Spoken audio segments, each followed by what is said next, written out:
House for the answering the business questions, and we now have Statement Minister Andrew Bowie. Thank you very much, Madam Deputy Speaker, and with permission I wish to make a statement about civil nuclear in the United Kingdom.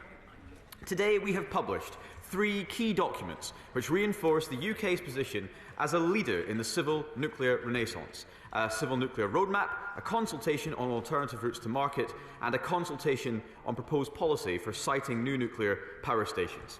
This sets us on a path towards deploying up to 24 gigawatts of nuclear power in Britain by 2050 as a part of a cleaner, cheaper, more secure energy system for the future. It is the biggest investment in over 70 years. In the Civil Nuclear Roadmap, we are setting out our overarching strategy for the deployment of new nuclear reactors in the UK and how His Majesty's Government intends to work with the nuclear sector to deliver this ambition. The roadmap establishes our vision for a vibrant British nuclear sector, providing detail on the policies that we are pursuing to enable delivery, covering areas such as siting, regulation, financing, the joint work we are undertaking with the Defence nuclear colleagues to develop the required nuclear skills and supply chain in the UK, and how we are taking care of our nuclear legacy through policies on decommissioning and waste management. Announcements we are making in the roadmap include a commitment to reform the regulations, financing and decommissioning of civil nuclear to make it more agile, streamlining regulation while retaining the UK's world-class standards of safety. For example, these measures we are announcing today could cut the approval times for reactors that are already approved by overseas regulators by up to 50%. We are also announcing our commitment to reduce global dependence on Russian fuel and grow the UK supply chain by investing £300 million alongside industry in British production of clean, green, high-assay, low-enriched uranium fuel for innovative new reactors, offering a commercial alternative to Russia for ourselves and our allies and partners. The roadmap also sets out our long-term ambition for nuclear, providing high-level timelines and key decision points for a wide range of nuclear technologies over the next decades, including small modular reactors, advanced modular reactors, and gigawatt-scale projects, including a new commitment to explore a further gigawatt-scale nuclear project after Sizewell C. Advanced nuclear technologies such as SMRs and AMRs present the opportunity to decarbonise across the energy sector, from grid electricity through industrial heat to entirely new industries such as the production of hydrogen and synthetic fuel. Last year we set up Great British Nuclear as an arm's-length body responsible for helping deliver new nuclear projects and help lead our energy revolution. But we are also keen to harness innovation in the private sector and help developers bring forward new nuclear projects outside of GBN's ongoing SMR selection process. We are therefore today also launching our Alternative Route to Market consultation. This will run for 12 weeks and aims to understand where government could support the private sector to bring forward advanced nuclear projects. Finally, in recognition of our enhanced nuclear ambitions and the exciting potential offered by advanced nuclear technologies, we are launching a public consultation on a proposed new policy for siting of new nuclear power stations. This consultation marks an important first step in the process for developing a new nuclear national policy statement for England and Wales, and will run for 8 weeks. The results of this consultation will be used to inform the drafting of the National Policy Statement document, which we intend to publish for further consultation. The proposed siting processes today would only apply, of course, to England and Wales. Whilst our ambition is for a whole British nuclear revolution, sadly, at this time, the current Scottish Government remains committed to blocking any planning application for new nuclear in Scotland under its devolved consenting regime. However, we continue to invite the Scottish Government to join with us and over 30 other countries around the world to allow for reinvestment and renewal of our nuclear capacity across the whole UK in order to meet our net zero and energy security objectives. Our intention is to designate the MPS in 2025, subject of course to parliamentary processes. For the first time, we intend for the NPS to provide a planning policy framework for SMRs and AMRs, as well as the traditional gigawatt-scale power stations. To achieve the UK's nuclear ambitions, the Government believes that additional sites will be required for new nuclear projects, along with greater ongoing flexibility in the site selection processes to enable new technologies. In the siting consultation, we are excited to introduce a positive shift in approach. The new MPS will empower nuclear developers to identify potential sites for development, fostering developers' innovation and indeed flexibility. While the existing designated nuclear sites may possess many inherent positive attributes, potentially making them a consideration for future development, this change allows for exploration of diverse new locations. By entrusting developers with this responsibility, we aim to streamline the process, encourage creative solutions, and enhance the overall efficiency of nuclear development, ultimately contributing to the growth and sustainability of this industry. We propose that siting of new nuclear would continue to be constrained by robust criteria that determine where development can occur, and developers would be empowered to undertake initial screening of sites based on the criteria with advice from regulators and statutory industries. It is our intention, of course, that safety will remain paramount, with the high safety, security and environmental standards overseen by the independent nuclear regulator and environment protection agencies. Public consultation and community engagement would also remain an essential part of the process. Madam Deputy Speaker, this package, this vision, this announcement represents the biggest investment in nuclear in the UK for over 70 years, ensuring our energy security, keeping us on the path to net zero and delivering the jobs of the future, our nuclear future. And I commend this statement to the House. Shadow Minister Sarah Jones. Thank you, Madam Deputy Speaker, and can I thank the Minister for advanced sight of his statement. Madam Deputy Speaker, the energy bills crisis of the last 2 years has exposed the deep vulnerabilities in Britain's energy system and the urgent need to build more homegrown power in this country so we can cut energy bills and have real energy independence from dictators like Putin. In that context, we support the government's commitment to new nuclear power. Labour supports new nuclear, which must form a critical part of our future energy mix. Nuclear power is a long-term project for any country, and I want to give the industry and nuclear workers clear assurances that there is a cross-party consensus for nuclear power in this country.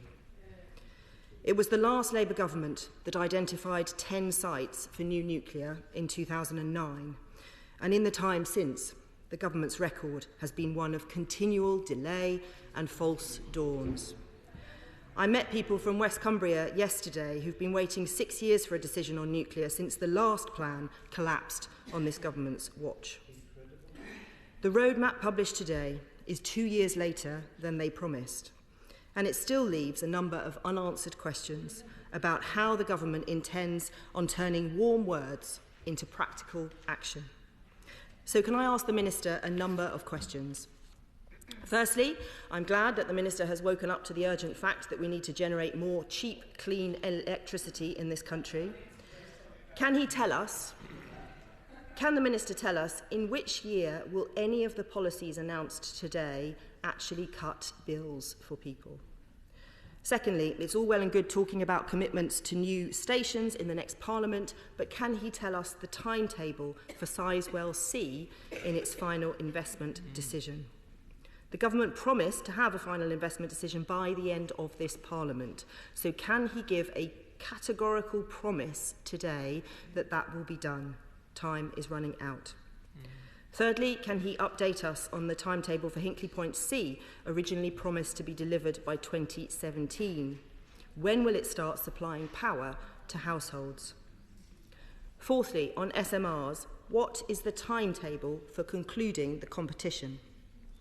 Just yesterday, I met representatives trying to site SMRs, complaining of long delays from government and the NDA in getting this project moving. Can the Minister tell us how he will unblock this and wider SMR development? Can he tell us what steps are being taken to ensure that the UK retains critical skills in our nuclear sector? Nuclear jobs are high-skilled, well-paid and unionised jobs, and Labour supports the workers and unions in the nuclear industry, calling on the government to ensure that investment in the industry supports good jobs and apprenticeships right through the supply chain. Finally, can I ask him about the ongoing concerns about the safety and security of our nuclear decommissioning process, given the disturbing revelations about Sellafield? What steps are being taken to ensure that every nuclear site is secure? Madam Deputy Speaker, Labour supports new nuclear for Britain after 14 years of inaction under the Conservatives. The wider lesson here is that this country needs a government going full pelt for clean power. We should be investing as a country in nuclear, offshore wind, onshore wind, solar, hydrogen, CCS and all forms of clean power that can help cut bills and make our country energy independent. That is what we need, and that is what a Labour government will do. Minister. Thank you very much, Madam Deputy Speaker. Well, I'm so pleased to hear her support for this Conservative Party's policies regarding nuclear, given we are investing in all of the above and more. And I do welcome the support of the official opposition, the Damascene conversion they've had recently to the benefits of nuclear power. But we shouldn't ever forget, in this place and beyond, that any nuclear project in this country, any nuclear power station, has only been delivered by a Conservative government. It is a record of which we are very proud, and they were in power for 13 years and delivered nothing. We are very proud today to be publishing our civil nuclear roadmap. And as I say, I think it is important for industry moving forward that there is cross-party consensus and agreement that investment in nuclear moving forward is to the benefit of this country, the country's economy, the environment, and indeed giving that energy security and weaning ourselves and our allies off reliance on Vladimir Putin for our energy needs. She's absolutely right. Delivering new nuclear power stations will yield results for the British people. They will deliver cleaner bills, where in Finland we see them now delivering over 40% of energy onto the grid. Bills have dropped by an incredible 70%. She asked about the final investment decision on Sizewell C. We remain committed to making that decision by the end of this Parliament. And in fact, on Hinkley Point C, we are very proud of the progress that is being made. Just last month, we saw the dome being lifted onto the top of Reactor 1, and I've got nothing but admiration for the workforce and everybody involved in delivering that first-of-a-kind project in Hinkley, and we continue to support it moving forward. She asked about the next phase of the small modular reactor competition. It will be launched within weeks. I would ask her to bide her time and keep her patience. We are very excited to have 6 fantastic technologies bidding to deploy in the United Kingdom, and we are moving faster than any comparable programme around the world to ensure that Britain and the British people benefit from investment in a small modular reactor and the benefits that they can bring to the energy mix and indeed local economies. She asked about skills. Absolutely. One of the things that the nuclear industry can bring, and indeed delivers at this point, is high-skilled, high-wage jobs around the country, indeed in many places where those jobs are at a premium. So it is absolutely right that we look to see how we can encourage more people and make the spaces available within industry and within our educational institutions to get people into the jobs of the future in the nuclear industry. And that's why, along with my Minister of Defence procurement colleague, launched the Nuclear Skills Task Force chaired by Sir Simon Bolam that will be publishing its initial findings and recommendations again in the very near future. But as I said, I welcome the newly found support and optimism and positivity for nuclear demonstrated by the Labour Party. And when we go on to win as the Conservative Party in the next election, I'm sure she will continue to offer that support from the opposition benches. Chair of the Science and Technology Select Committee, Greg Clark. Thank you very much indeed, Madam Deputy Speaker. The Science and Technology Committee, which I have the privilege of chairing, published a big report on the future of nuclear power last year, calling for a comprehensive strategy for new nuclear. And so can I warmly welcome the statement of the publication that the Minister is making today, which responds very comprehensively and substantially to very many of the recommendations that our report made. In particular, a commitment to new gigawatt-scale nuclear as part of the 24 gigawatt target. Also the streamlining of the regulation, which is extremely important. And also the commitment to small modular reactors, and also the security that comes from having investment in our own domestic source of nuclear fuel. Very big steps forward. Can I ask the Minister specifically whether he will say whether the new site approval mechanism will allow these sites to be used for SMRs by the 2050 deadline and target that we have? Minister. I thank the right honourable gentleman for his question, and indeed thank him for all the work he has done championing nuclear, not just in his capacity as chairman of the Select Committee, but as a former Secretary of State for BEIS when he was, of course, in overall charge of getting this ship moving those years ago. To answer his question directly, yes, it will. The new siting strategy will cover the possibility for deployment of all technologies, SMR, AMR, and indeed gigawatt-scale reactors moving forward, and I welcome his support.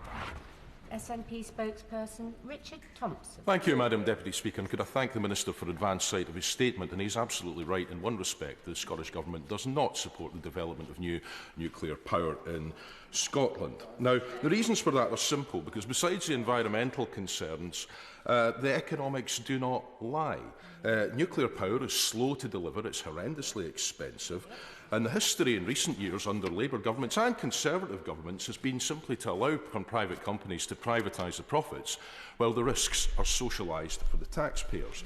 Now, we all know on this side of the House, the SNP benches at least, that Scotland's comparative advantages lie in hydrogen and in renewables, both areas where the Scottish Government's ambitions appear to considerably outstrip those of the current UK Government. So could I ask the Minister two simple questions?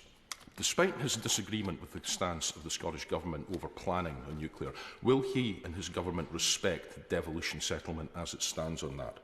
And secondly, will he give an undertaking, as none of his predecessors over the last half-century or more have been able to do, that when the multi-billion-pound decommissioning liabilities become live for any new generation of nuclear power stations, the liabilities for that will lie squarely on the private companies that have benefited in the decades before and won't fall on the taxpayer?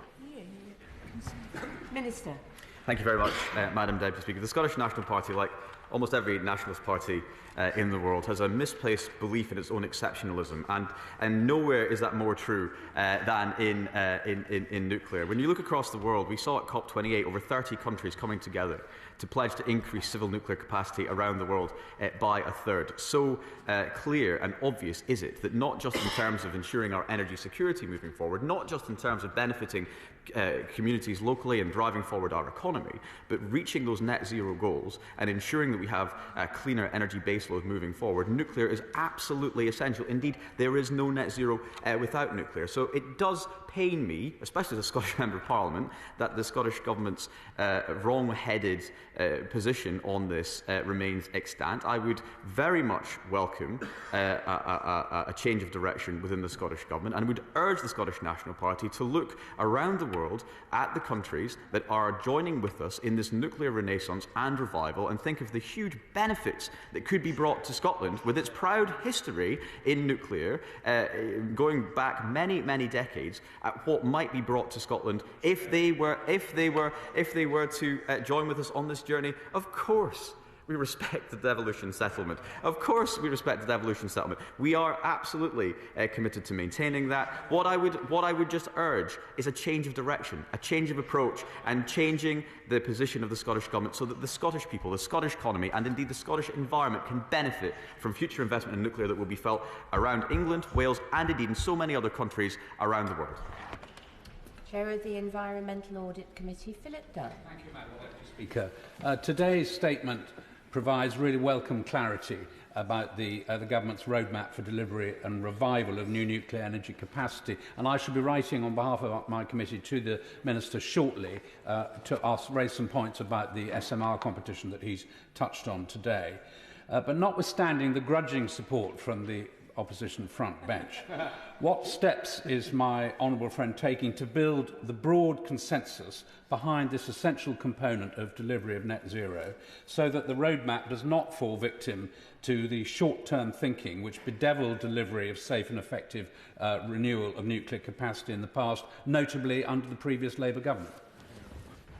Well, I thank the right honourable gentleman for his question, and indeed thank him as well for his support for this moment, for this document, and indeed for the work that he has done chairing the committee to drive forward the arguments for further investment in nuclear, because he, I know, shares with me the belief that if we're going to reach net zero, then nuclear is going to play a very large part in the mix of energy solutions that we will be investing in moving forward. He's absolutely right. We need to build a broad consensus. I do genuinely welcome the support from the official opposition for new investment in nuclear. And as I said, when we look around the world, the pace at which the mood is changing and the broad acceptance of nuclear as being a key benefit towards reaching those net zero goals is quite incredible. It will take a lot of hard work on all of our parts, all of us that believe in nuclear and the benefits that it can bring economically, to our energy security, but ultimately, and probably most importantly, to the environment. We're going to have to keep this pressure up. I look forward to him writing and discussing the issues that he's raised further, and thank him once again for his broad support in terms of what we're trying to deliver. John Speller. Thank you, Madam Deputy Speaker. Can I welcome the statement? And I was also going to commend the Minister for his own work that I know he's done until he unfortunately became petty political. I think he spent a bit too much time in Scottish politics. But he will be aware that the small modular reactor assessment is already behind their own timetable. That's undermining Rolls-Royce, who already build small reactors for the Royal Navy, have done for many decades. And meanwhile, the formidable American political industrial machine is hoovering up customers around the world. Can't we learn from the Vaccine Task Force how to accelerate process while maintaining safety? Will he now get a move on in order that we can build British nuclear modular reactors with British workers? I thank the honourable gentleman for his question, who I know would never stoop to petty politics in this chamber or anywhere else. But I do have to disagree with him. I share his passion for small modular reactors, and I share his belief that Rolls-Royce is a world-leading company delivering for this country right now and will continue to do so in the future. But we are very proud, and I am very proud indeed, of the small modular reactor competition, which we launched in July. We've already completed the first process of. We have 6 world-leading technologies competing to get investment from the UK government for deployment here domestically, of which, of course, Rolls-Royce is a part. We're going to be launching the next phase in a matter of weeks. This is world-leading, faster than any other comparable programme in the world. So when he says get a move on, I think we haven't stopped to draw breath since we first launched GBN and the small modular reactor drawdown competition in the summer. However, I do welcome his support for what we are doing, and I hope that he can encourage more of his colleagues to support what we are doing moving forward. Trudy Harrison. Thank you, Madam Deputy Speaker. Today I am fighting back tears of joy and jubilation for this roadmap, because it is absolutely clear to me that we have a minister and a government utterly committed to nuclear. Nuclear civil, defence, safe storage, medical isotopes and the entire supply chain. But can I remind the Minister that in this roadmap it is clearly referring to the A595. The road between Barrow and Workington, where the journey began. And can I ask my honourable friend, the Minister for Nuclear, for his absolute assurance that he will remember where this journey began. The commitment from my community and the community across Furness and West Cumbria, and ensure that this is at the forefront of his decision-making with the future decisions of future missions. Thank you, Madam Deputy Speaker. My honourable friend, and she is a friend, is rightly proud of the contribution that Cumbria has made to our nuclear journey over the last century. The journey began at Calder Hall and has continued. And she is absolutely right. At the forefront of our decision-making moving forward will be the experience and the expertise and the learning that has developed in and around her constituency. And of course, it will be at the forefront of our nuclear renaissance moving forward. Sir Bernard Jenkins. Thank you, Madam Deputy Speaker. May I congratulate my honourable friend on his statement, probably the most significant statement on energy policy for at least a decade. Yes.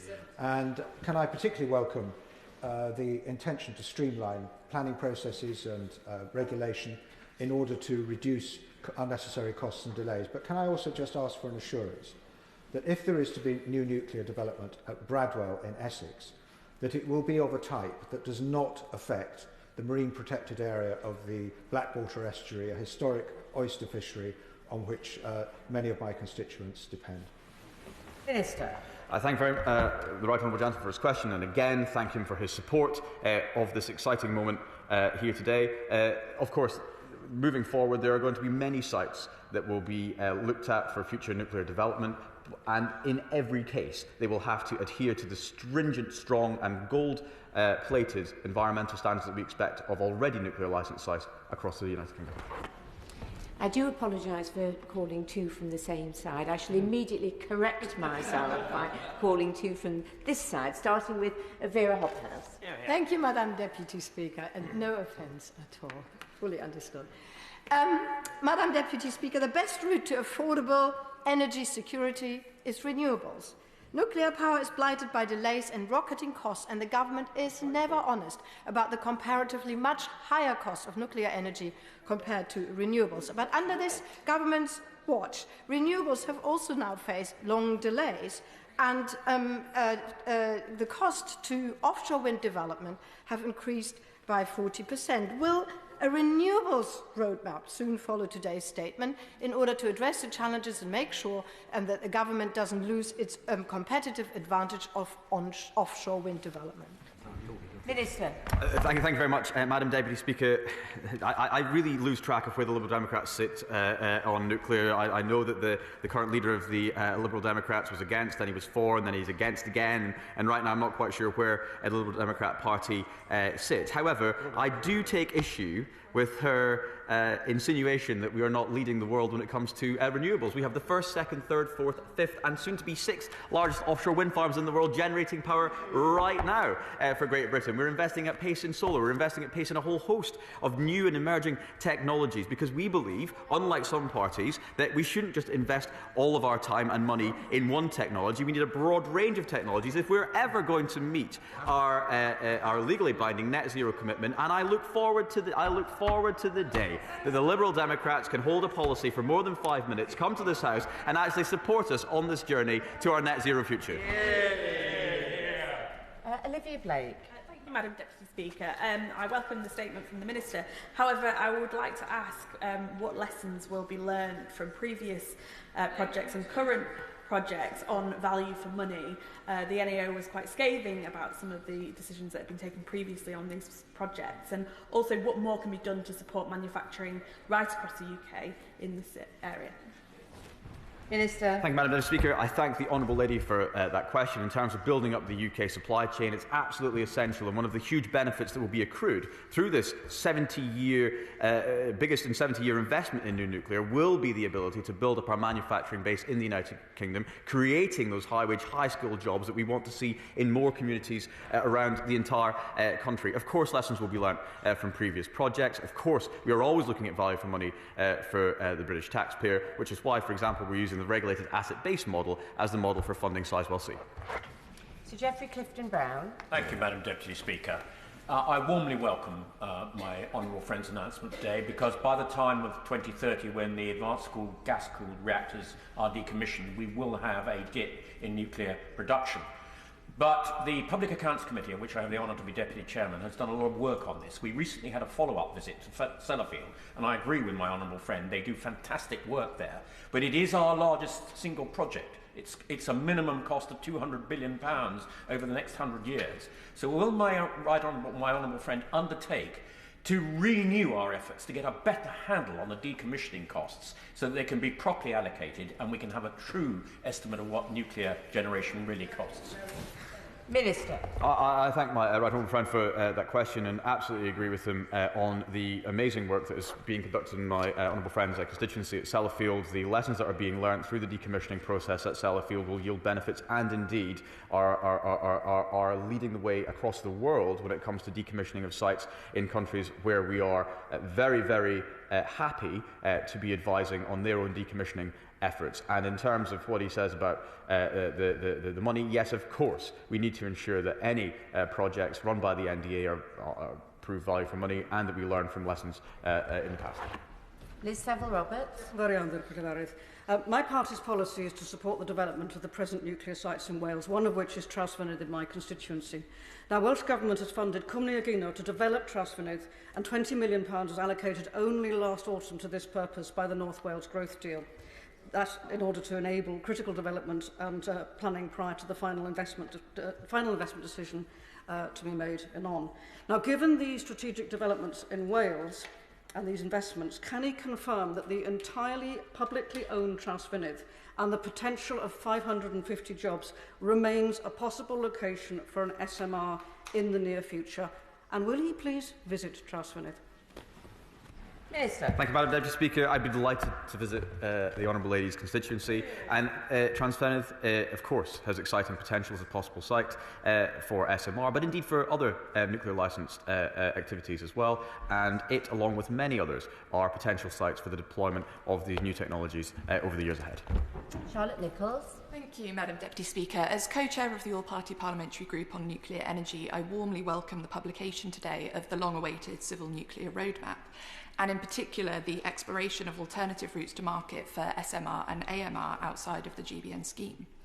In terms of the delivery of large-scale projects, I am curious to know why the roadmap states on page 20 that the government will need to wait for the Sizewell C final investment decision before they can set out timelines and process for a new large-scale project in the UK. This formal work and engagement in the Minister's team need not wait on the work of another team he does not have control of oversight of. And in the spirit of speeding up delivery, might he not begin this work now in readiness for maximising the time we have left before 2050 to get this done?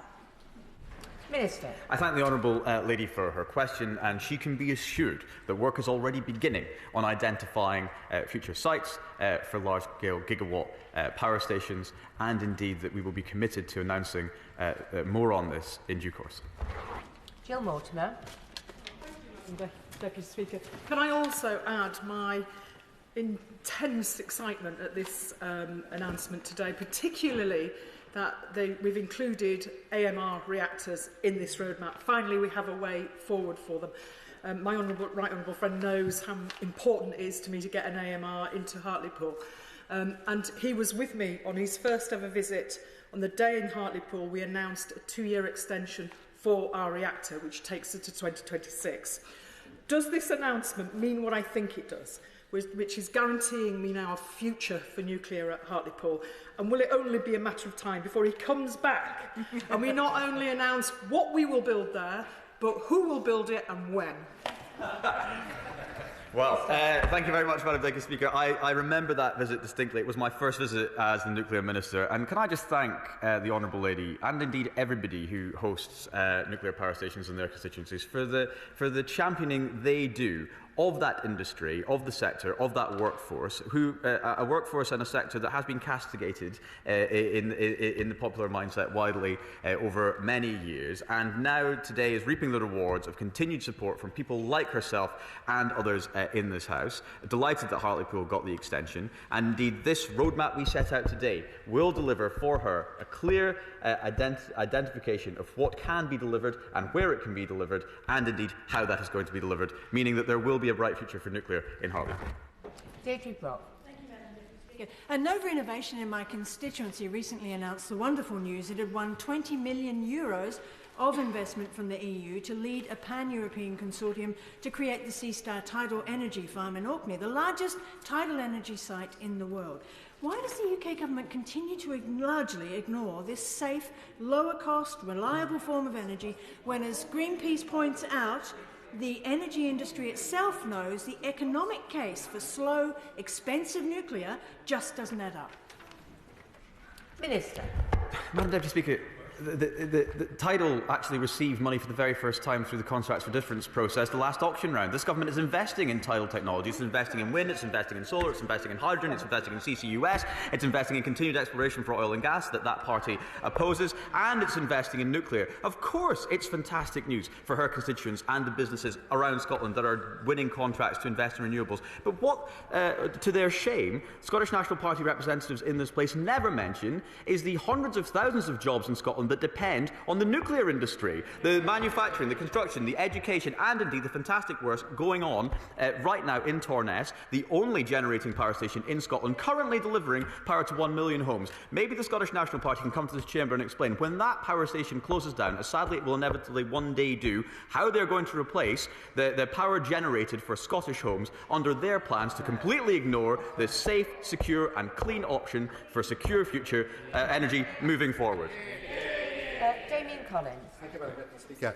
I welcome the Civil Nuclear Roadmap and, in particular, the recognition that we're going to need additional nuclear sites than we have currently in the existing policy framework. The Minister agreed with me there's one big difference between a gigawatt reactor and an SMR. These gigawatt reactors are very, very big. SMRs are comparatively quite small, and therefore does he believe we need to give consideration to smaller sites like Dungeness in my constituency, which could be very suitable for technologies like SMRs?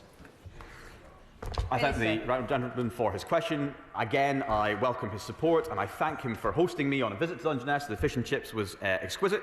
Of course, I agree that we will be looking at every site and every possible site moving forward, and indeed judging that site on the basis of what type of technology should apply and could be built there, which will benefit his community, communities around the country, and indeed the United Kingdom more widely. Jim Shannon. Madam Deputy Speaker, I thank the Minister very much for his statement, and it's great that the Government has outlined plans for the biggest expansion of nuclear power in 70 years as a bid to reduce energy bills, which so many of our constituents struggle with on a daily basis. Minister, I ask you this question because you admitted Northern Ireland. Sorry. The honourable gentleman knows that he doesn't refer directly to the Minister. Yeah. Let's have another go. Jim Shannon. Madam. The Minister will understand that what consideration and provisions does the UK Civil Nuclear Update Plan to include and to address and involve Northern Ireland, ensuring that the region's perspectives and concerns are adequately taken into account in the development and implementation of nuclear politics and policies, so we can create jobs and to strengthen our economy at the same time as other areas in the United Kingdom. Thank you so much.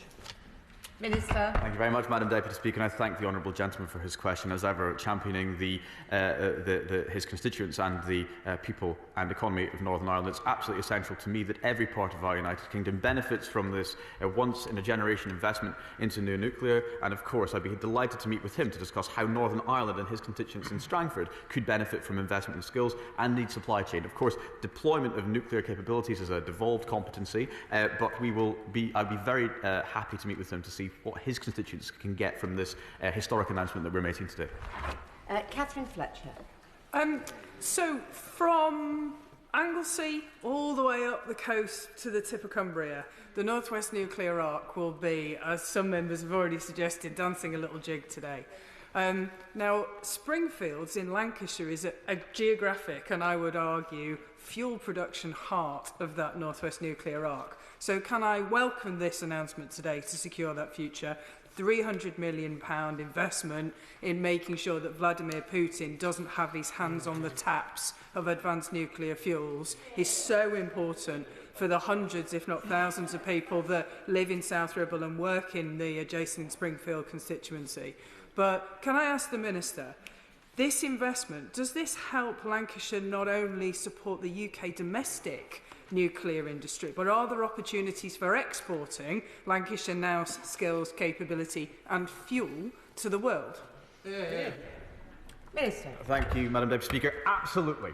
Lancashire, like Cumbria, is at the heart of this vision that we are announcing today. The £300 million investment in new nuclear fuels means that the United Kingdom will remain amongst a handful of nations committed and able to work across the entire fuel supply chain. The Secretary of State for the Department of Energy Security and Net Zero is indeed visiting Springfields as I speak, demonstrating our commitment to that plant, its people, and moving forward, we absolutely will be central to our allies and partners around the world being able to move away, wean themselves off of relying on hostile foreign actors like Vladimir Putin for their energy baseload, and Lancashire will be key to doing that.